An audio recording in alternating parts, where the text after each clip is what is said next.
It's a serious program for your self transformation.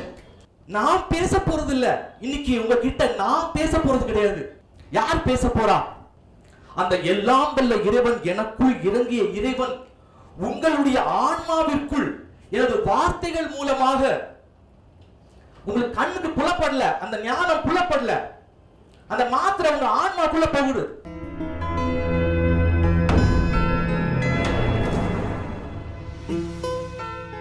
I'm here as I was a failure.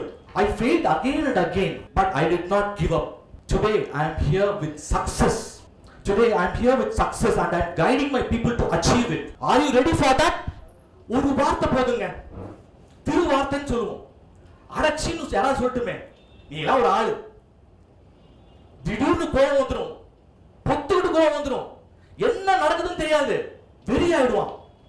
அவன் வாழ்க்கையில ஜெயிக்கணும்னு முடிவு பண்ணிடுவான். அதனால என்னுடைய வார்த்தைகளுக்குள் இறைவன் ஒளிந்து கொண்டு உங்களுடைய ஆன்மாவிற்குள் சென்று கொண்டிருக்கிறார். உங்களுடைய ஆன்மாவிற்குள் சென்று கொண்டிருக்கிறார். அது உங்க கண்களுக்கு புலப்படாது. நான் இதை மெனக்கெட்டு செய்யணும்னு நான் இன்னைக்கு ப்ரோக்ராம் கூட யோசிச்சு பார்க்கிறேன். எப்படி நடந்துட்டு இருக்கு? ஒரு ஞான கண்ணோட்டத்தோட பாருங்களேன். நீங்களா இங்க வந்திருக்கீங்க, நீங்க சொல்றீங்க நான் தான் வந்தேன் அப்படின்னு இல்ல. ஒரு ஃபோர்ஸ், ஒரு டிவைன் உங்களை புஷ் பண்ணி இருக்கு. எவ்வளவோ பேர் இருக்கலாம், எவ்வளவோ பேர் வெளியே இருக்காங்க. ஆனா நீங்க இந்த பாசிட்டிவிட்டியை கேட்கணும்னு உங்களுக்கு அந்த பிளெஸிங் இருக்கு. அதனாலதான் இங்க உள்ள வர முடிஞ்சது. பார்த்துக்கிட்டே இருந்தா, வீடியோ பார்த்துக்கிட்டே இருந்தா எந்த மாற்றமும் பெருசா ஏற்படாது. ஏதோ சின்ன சின்ன மாற்றங்கள் ஏற்படலாம். யாரா வேணா இருக்கலாம், உங்களுக்கு ஞானத்தை கொடுப்பவர் யாரா வேணா இருக்கலாம், பக்கத்துல இருக்கலாம், தூரத்துல இருக்கலாம். ஆனா ஒரு சுவிட்ச் போடணும் உங்களுக்கு. அப்படியே வண்டி தடுமாறுது. வண்டி தடுமாறணும்னு என்ன ஆகுது? மெக்கானிக்கிட்ட போறான். மெக்கானிக்கிட்ட போனோன்னு அந்த கொஞ்சம் ஆயில் போடுறான், கொஞ்சம் அதெல்லாம் சரி பண்றான், புதுசா பார்ட்ஸை மாத்துறான். அது போலதான் சிக்கல் இருக்கு உங்க வாழ்க்கையில. அப்ப கொஞ்சம் ஆயில ஊத்துறோம், கொஞ்சம் மோட்டிவேட் பண்றோம், உங்களை எழுச்சி பெற செய்யறோம். அப்போ ஃபிரிக்ஷன் வேகமா ஓடுது, இன்ஜின் வேகமா ஓடுது. உங்களுடைய மைண்ட அவ்வளவு பத்திரமா பார்த்துக்கணும். அது ஒரு மிகப்பெரிய இன்ஜின். அது நிறைய பேர் தெரியாது. அதனால பேசாதீங்க. நெகட்டிவா பேசுறாங்களா, ரொம்ப கேர்ஃபுல்லா. உங்களை யார் பத்திரமா பார்த்துக்க முடியும்? நீங்க தான். உங்களை நீங்க தான் பத்திரமா பார்த்துக்க முடியும். உங்களை உயர்த்தி கொள்ள உங்களை தவிர வேற யாராலையும் முடியாதுங்க. அதனால உன்னையே நீ அறிவாயாக, உன் உள்ளத்தை நீ ஒளிவாயாகன்ற நிறைய ஞான மார்க்கமான விஷயங்கள். திரும்ப திரும்ப ஞானம் ஞானம் பேசுறானே, என்னடா ஞானம் அப்படின்னு நினைக்கலாம் நிறைய பேர். நீங்களாம் வாழ்க்கையில வளரணும். நான் ஒவ்வொருத்தருக்குள்ளேயும் ஒரு ஹீரோவை பார்க்கிறேன், ஒரு கதாநாயகனை பார்க்கிறேன், ஒரு கதாநாயகிகளா பார்க்கிறேன், ஒரு ஹீரோயினா பார்க்கிறேன். சுவாமி விவேகானந்தர் என்ன சொல்றார்? இந்த பிரபஞ்சத்துல, இந்த அண்ட சராசரத்துல எல்லாமே உன் கண்ணுக்கு முன்னாடி தான்டா இருக்கு. வளமைகள் எல்லாம் உன் கண்ணுக்கு முன்னாடி தான்டா இருக்கு. ஆனா உன் கண்களுக்கு புலப்படலடா. உன்னோட கண்ணுக்கு மட்டும் புலப்படல. ஏன்னா நீ எப்படி இருக்கியோ அதன் எதிரொலிதான் இந்த உலகம்ன்றார். அதான் நான் சொல்வேன், our inner world is the reflection of the outer world. உன்னுடைய அக உலகத்தின் பிரதிபலிப்பு தான் இந்த வெளி உலகம். அதனால நம்ம எக்ஸாக்ட் மிரர், கண்ணாடி கூட ரைட்ட லெஃப்ட்ல காட்டும், லெஃப்ட் ரைட்ல காட்டும்.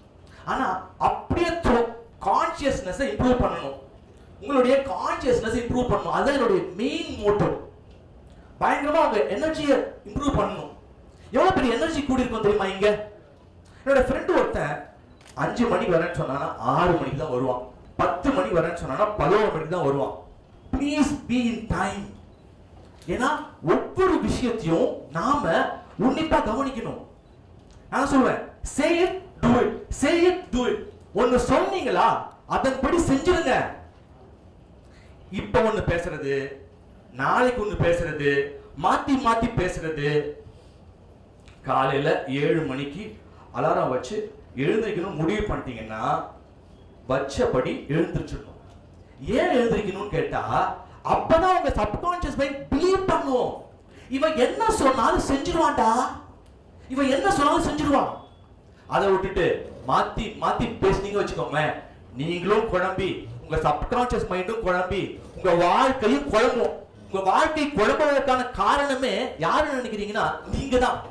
இதே மாதிரி கண்டினியூஸா அவன் செஞ்சுட்டே இருப்பான். அப்ப எனக்கு புரியல. அப்புறமா தான் எனக்கு புரிஞ்சுது, that is the control of subconscious mind. உங்க கான்ஷியஸ் மைண்ட் எப்ப பார்த்தாலும் உங்களை கேள்வி கேட்டுட்டே இருக்கும். புதுசா ஒரு விஷயத்தை கேட்கும் போது உங்க மைண்ட் அடாப்ட் ஆகாது. பட் ஆனா கொஞ்சம் கொஞ்சமா கண்டிஷன் ஆகிடும். எப்படி பிறந்த உடனே குழந்தைக்கு தமிழ் பேசும்போது புரிஞ்சிருக்காது. ஒரு மொழி நமக்கு புதுசா கேட்கும் போது புரியாது. ஆனா அதை திரும்ப திரும்ப கேட்கும் போது அந்த வார்த்தைகள் நமக்குள்ள போய் அந்த வார்த்தைகள் நமக்கு புரிய ஆரம்பிக்கும். இந்த கான்ஷியஸ் மைண்ட், சப்கான்ஷியஸ் மைண்ட், இந்த சப்ஜெக்ட்டுக்கு வரும். ரொம்ப இம்பார்ட்டன்டான ஒரு சப்ஜெக்ட். நீங்க நிறைய பணம் சம்பாதிக்கணும், நிறைய விஷயங்களை அச்சீவ் பண்ணணும்னு நினைக்கிறீங்க. இந்த கான்ஷியஸ் மைண்ட் எப்படி திங்க் பண்ணும்? T Nagar, heart of the property. Okay, ஒரு கிரவுண்டோட விலை மினிமம் 5 கோடி ரூபாய். அண்ணா நகர் இதே 5 கோடி ரூபாய். நீங்க ஒரு இடத்த வாங்கணும் அப்படின்னு முடிவு பண்றீங்க. வாங்கினா நல்லா இருக்கும் அப்படின்னு உங்களுக்கு தோணுது. இந்த கான்ஷியஸ் மைண்ட்ல போடுறீங்க. கான்ஷியஸ் மைண்ட்ல தான் திங்க் பண்ணுவாங்க. சப்கான்ஷியஸ் மைண்ட்ல திங்க் பண்றவங்க மட்டும்தான் வின் பண்ண முடியும். இது எப்படி வேலை செய்யுதுன்னு சொல்றேன். அப்போ நீங்க வாங்கணும்னு நினைக்கிறீங்க. நீங்க சம்பளம் ஒரு மினிமம் 50,000 வாங்குவீங்க, இல்ல 1 லட்சம் ரூபாய் வாங்குவீங்க. அது அந்த ப்ராப்பர்ட்டியை வாங்குறதுக்கு 10 கேட்டா போதாது. அப்போ உங்க தர்க்க அறிவை யூஸ் பண்ணுவீங்க. 5 கோடி ரூபாய் நான் எப்படி இதை வாங்குறது? எனக்கு இந்த ஃப்ரெண்ட் இருக்கான், எனக்கு ஒரு 50 லட்சம் ரூபாய் கடன் கொடுத்தானா ஓகே, இருந்தாலும் என்னுடைய லோன் எல்லாம் போட்டாலுமே இந்த 5 கோடி ரூபாய் எனக்கு சாத்தியப்படுமா அப்படின்ற கேள்வி மேல கேள்வி உங்க கான்ஷியஸ் மைண்ட் கேட்டுக்கிட்டே இருக்கும். ஆனா சப்கான்ஷியஸ் திங்கர்ஸ் இருக்காங்க பாருங்க, இத பத்திலாம் யோசிக்கவே மாட்டாங்க. அவன் வாங்கணும் முடிவு பண்ணிட்டான். எந்த கேள்விக்கு இடம் கொடுக்கவே மாட்டாங்க. அவன் சப்கான்ஷியஸ் குள்ள போயிடுவான். நீங்க கான்ஷியஸ்லயே நீங்க திங்க் பண்ணுவீங்க, அவன் சப்கான்ஷியஸ் குள்ள போயிடுவான். நான் எப்படிலாம் தெரியாது, நான் வாங்குறேன். I am buying this property. அவ்வளவுதான். சப்கான்ஷியஸ் அவ்வளவுதான். அப்ப நான் ஒரு விஷயத்தை முடிவு பண்ணி வச்சிருப்பேன். ஓகே, இது வாங்குறோம். நான் இதுக்குள்ளே சப்கான்ஷியஸ் தான் நான் போவேன் தவிர கான்ஷியஸ் மைண்ட் நான் போகவே மாட்டேன். Conscious mind confusion. Conscious mind is equal to confusion. நல்ல உள்ள ஆழமா வெதச்சுக்கோங்க. சோ எல்லாரும் ஆனா லாஜிக்கா யூஸ் பண்ணுவாங்க. லாஜிக் அப்ளை பண்ணுவாங்க. எப்படி நடக்கும்? இது எப்படி சாத்தியம்? எனக்கு ஃப்ரெண்டா இருக்காரா? எதுவுமே தேவையில்லை. உங்கள் ஆழ்மன சக்தி எல்லா விஷயங்களையும் உங்களிடம் கொண்டு வந்து சேர்க்கும். ஏன் வளர்ச்சி வரமாட்டேங்குது அப்படின்னா, மனிதனுக்கு நிறைய விஷயம் முடக்கம். எப்படியும் முடங்கிடுறான். அதாவது மனிதன் படைக்கப்பட்டான், அழகா அவன் போய் இங்க இருக்கு டெஸ்டினேஷன், அவன் அழகா இங்க போய் சேரணும், அவன் வாழ்க்கையை வாழணும், இங்க சேரணும். ஆனா என்ன தெரியுமா பிரச்சனை? இங்க அவன் போயிட்டே இருப்பான், அப்படிதான் போயிட்டு இருப்பான். அவனை ஏதாவது ஒன்று சொல்லி இழுப்பாங்க. இதுவா, இது பண்றியா, இது முடியாது. அது பண்றியா, அது முடியாது. இதுவா, அட ஆளே காலி பண்ணுடா, அப்பா சாமி. அப்போ இவனுக்கு நிறைய கன்ஃபியூஷன், சிக்கல் ஏற்படுது. ஒரு எப்படி நூல் கண்டு எப்படி சிக்கல் ஒரு சிக்கிக்கிட்டே இருந்ததுன்னா எடுக்கிறது எவ்வளவு கஷ்டமாயிடுது. ஒரு இன்ஸ்பைரிங்கான ஒரு விஷயத்தை நீங்க பார்த்தா தான் நம்புவீங்க. நீங்களாம் வந்து எப்படி பார்த்தா தான் நம்புவோம். Limiting belief. ஒரு சாதாரண கண்டக்டர் ஒரு பெரிய டிரான்ஸ்ஃபர்மேஷன், ஒரு சூப்பர் ஸ்டாரா மாறிட்டார். ஏன் மாறிட்டார் அப்படின்னு பார்த்தா, he did not believe that he is a conductor, he belongs to a conductor.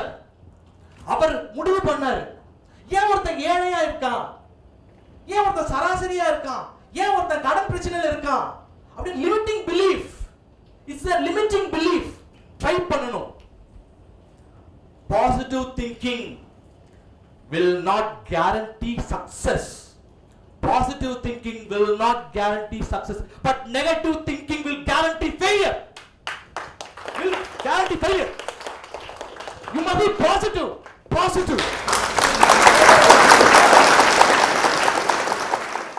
அனைவருக்கும் உற்சாகமான வணக்கத்தை தெரிவிச்சுக்கிறேன். எனக்கு ரொம்ப சந்தோஷமா இருக்கு இந்த இடத்துக்கு வந்திருக்கிறது. நான் சேலத்துல இருந்து வந்திருக்கேன். நான் என்னோட பாஸ்டெல்லாம் நிறைய சொல்ல விரும்பல, பட் ஒண்ணு மட்டும் சொல்லுவேன், அடிக்கடி சொல்லுவேன். ஒரு 100 பேரை உட்கார வச்சு 100 பேரோட பிரச்சனை என்கிட்ட சொன்னீங்கன்னா 100 பேரோட பிரச்சனையும் நான் ஃபேஸ் பண்ணியிருப்பேன். என்னோட ஏஜ் வந்து 45 கம்ப்ளீட், இப்போ 46. ஏன்னா அந்த ஏஜை வச்சு நீங்கள் கெஸ் பண்ணிக்கோங்க. வந்து என்னோட ஹஸ்பண்ட் வந்து இறந்து இன்னைக்கு 19 இயர்ஸ் ஆச்சு. ஸோ ஷார்ட்டாக முடிச்சுக்கிறேன். ஸோ என்னுடைய ஃபியூச்சர் ஆம்பிஷன், பிளான், சக்ஸஸ் எல்லாமே நான் எதிர்பார்க்குறது ஒன்று தான். சாரோட வீடியோஸ் நிறைய பார்த்துருக்கேன்.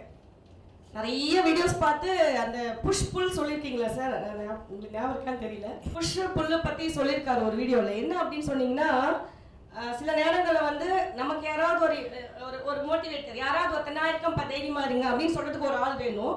அப்படி இல்லைன்னா நம்மளுக்கு நம்மளே நம்ம மோட்டிவேட் பண்ணிக்கணும். ஸோ இது ரெண்டும் நடக்கும் அப்படின்னு சொல்லியிருக்காரு அவர். அதில் ஃபர்ஸ்ட்ல சொல்கிறேன் பாருங்க, எனக்கு நானே மோட்டிவேஷன். ஸோ எத்தனையோ பிரச்சனைகள், எத்தனையோ டிப்ரெஷனாக உட்காரும் போது கூட எனக்கு நானே மோட்டிவேட் பண்ணிக்குவேன். ஓரளவுக்கு என்ன பண்ணிக்கிட்டேன், நான் ப்ரிப்பேர் பண்ணிக்கிட்டேன். ஸோ இப்போ என்னுடைய கனவு, என்னோட ஆசை என்ன அப்படின்னா ஒன்று, லேடிஸ்க்கு குறிப்பாக பெண்களுக்கு ஒரு உதாரணமாக நான் வாழணும் அப்படின்றத என்னுடைய மிகப்பெரிய குறிக்கோள், லட்சியம் எல்லாமே இருக்கு. அது இருப்பேன் நான் நம்புறேன் sir. Thank you sir, thank you very much.